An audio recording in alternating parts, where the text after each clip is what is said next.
வணக்கம் மக்களே, இன்றைக்கி அம்மா உங்களுக்கு ஒரு நல்ல ரெசிபியோடு வந்திருக்கேன். அது என்னென்னா தட்டாம்பயிறு அவிச்சு தாளித்து தேங்காய் பூலாம் போட்டு ஒரு டிஷ் காட்டுதான். அது எப்படிங்கிறத கிச்சனுக்குள்ளே போய் பார்ப்போம் வாங்க. இப்போ தட்டாம்பயிறு செய்முறை என்னங்கிறத சொல்லுது, அதுக்குள்ளே பொருளை சொல்லுதான் பார்த்துக்கோங்க. 300 கிராம் தட்டாம்பயிறு, இது தட்டைப்பயிறுன்னு சொல்லுவாங்க, தட்டாம்பயிறுன்னு சொல்லுவாங்க. இதை ஒரு 3 மணி நேரம் ஊற வச்சுருக்கேன். அவிக்கணும். அவிச்சிட்டு தாளிப்புக்கு வரமிளகா ஒரு 4, ஒரு குத்து கருவேப்பிலை போடுறதுக்கு தேங்காய் பூ, கடுகு, ஆயில், உப்பு, காயப்பொடி. ஏன்னா பருப்பில் கொஞ்சம் வாயு இருந்தாலும் கேட்டுக்கிட்டு, அதனால் காயப்பொடி ஒரு பிஞ்சு போடணும். இப்போ எப்படி செய்யணுங்கிறத அவிச்சிட்டு வந்து சொல்லுதேன். தட்டாம்பயிரை குக்கரில் வச்சு ஒரு விசில் விட்டால் போதும், அவிச்சிட்டு வந்து கட்டணும். இப்போ வந்து தட்டாம்பயிரை குக்கருக்குள்ளே போட்டு வச்சுருக்கேன். இதில் இப்போ தண்ணி வந்து இவ்வளோதான் இருக்கணும், ரொம்ப நிறைய இருக்க வேண்டாம். ஏன்னா ஒரு விசில் தான் போட போகிறோம். தண்ணி இப்படி லேசாக முங்குன மாதிரி இருக்கணும் பயிறு. இப்போ இதில் வந்து தேவையான அளவு உப்பு போட போகிறோம். அடுத்த அளவு உப்பு நம்ம போடக்கூடாது, ஒரு அரை டீஸ்பூன் மட்டும் இதில் உப்பு போட்டுக்கணும். பயிறு எவ்வளோ போடுறீங்களோ அதுக்கு தக்கன போட்டுக்கோங்க. ஏன்னா உப்பு அதிகமாகிட்டுனா சாப்பிட முடியாது. இது இப்போ அவிச்சிட்டு வரேன்.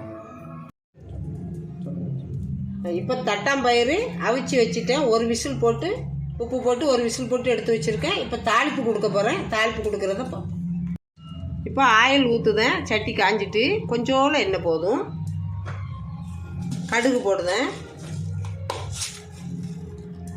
1 டீஸ்பூன் கடுகு போதும்.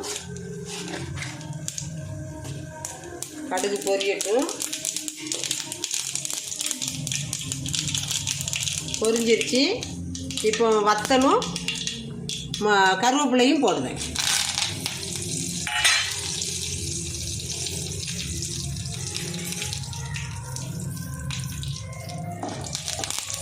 போதும். இவ்வளோ தாளிச்சதை அடுப்பை ஆஃப் பண்ணிடுவோம்.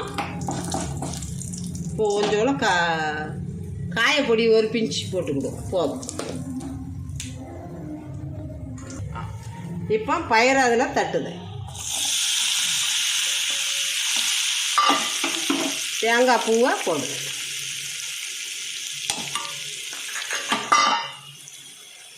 இப்போ நல்லா பெரட்டி விடணும்.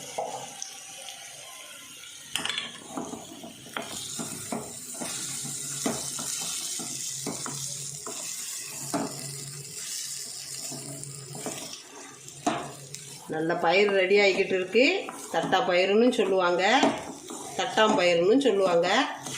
இது வந்து நல்ல வேலைகளுக்கு போகிறவங்க காலையில் கிராமங்களில் 1 கப்பு தட்டாம்பயிரும் 1 டம்ளர் டீயும் குடிச்சிட்டு போனால் நல்ல பசி தாங்கும், ஆரோக்கியமானது.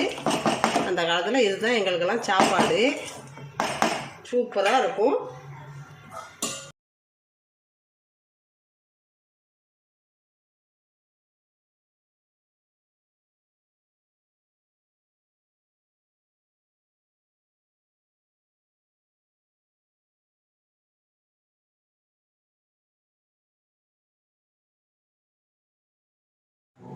இப்போ சூப்பரான ஒரு தட்டாம்பயிறு தேங்காய் பூ போட்டு தாட்டி கொடுத்து நல்ல ஒரு ரெசிபி அம்மா காட்டியிருக்கேன் பிள்ளைங்களுக்கு.